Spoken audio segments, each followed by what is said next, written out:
Yo, what's up everybody? My name's DeAndre. I'm here to do a review on Mandalorian Season 2, Episode 3, also known as Chapter 11, The Heiress.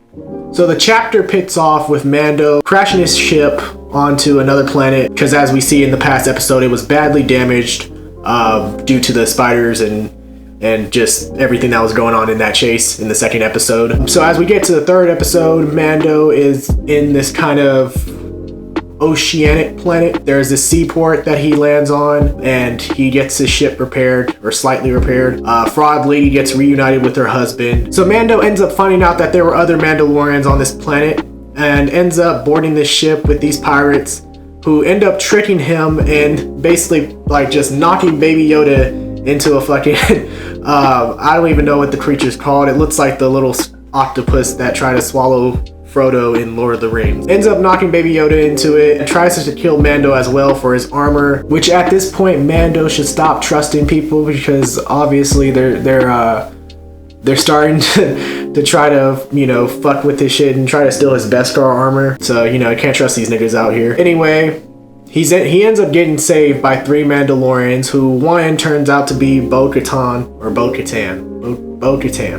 Alright. So he ends up getting rescued by her. Now, if you haven't seen the Clone Wars or Rebels series, kind of sucks for you. I've watched both series, so for me, you know, the inner fan in me screamed out like, holy shit, seeing Bo-Katan for the first time.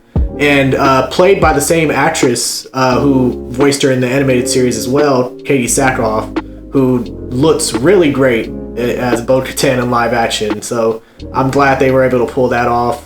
But yeah, and just complete badass. So anyway, she saves Mando, and they take off their helmets, and which surprises Mando. You know, has a nigga, he's over here shook like, what the fuck? But then it turns out that Mando comes from a different kind of creed of Mandalorians, which it explains a lot, because, you know, coming into the Mandalorian and, you know, watching the show for the first time, you're questioning, what the hell, why does he have to wear his helmet all the time? Because when we saw Mandalorians in previous seasons of Star Wars, all of them removed their helmet. So it's good to kind of clarify that. So yeah, he ends up finding out that he was raised by a specific creed, which is kind of basically a different religion of Mandalorians that follow these strict rules. They follow the old ways, and that's really interesting backstory on Mando and why he is the one Mandalorian, or, you know, his group of Mandalorians don't take off their helmets, and why he's always shocked at the fact that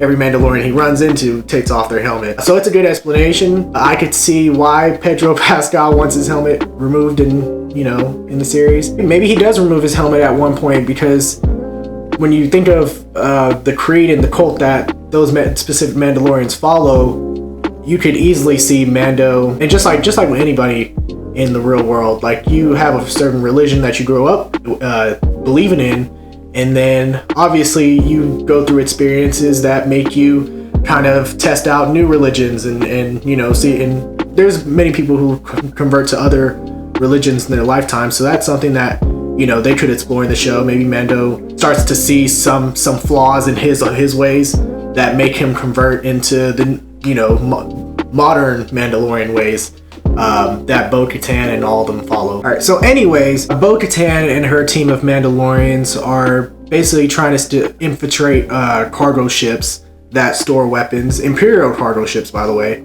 And she needs Mando on this mission, and if Mando helps her with the mission, then Bo-Katan could give Mando information on a Jedi that she knows, which we all know is Ahsoka Tano. Okay, so as the ship's being raided, the captain of the ship warns Moff Gideon, and Moff Gideon basically tells the captain, you know, for the Empire, long live the Empire, and, you know, to crash the ship with everybody inside, basically a suicide mission. Bo-Katan asked the captain for, you know, there's something that he took from me, and does he have it? When she's referring to Moff Gideon, and we know what she's referring to, which is the dartsaber. Because if you watch Rebels, Bo-Katan was the last person to have the dartsaber. That's what allowed her to rule Mandalore after Rebels, or during Rebels. So she's very interested in finding the dartsaber so she can reclaim that title of, you know, leader of Mandalore. So that's basically her main mission. So Mando and his team end up taking control of the ship, saving it just in time before the captain crashes the ship. And yeah, that's when Bo-Katan gives Mando the information, states that it's Ahsoka Tano that he's looking for, tells him the directions and what planet she lives on, and ends with the "this is the way."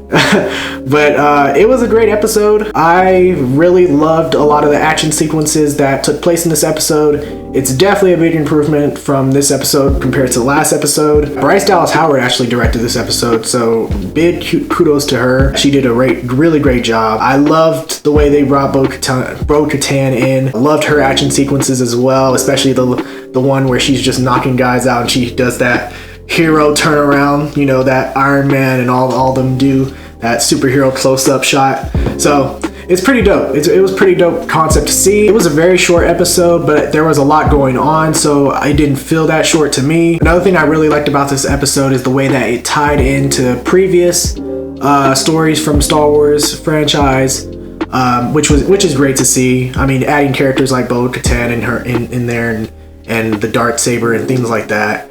It's a really great thing that's great for Star Wars and the Mandalorian show. I'm really excited to see where we go now, because I feel like now we're back on course.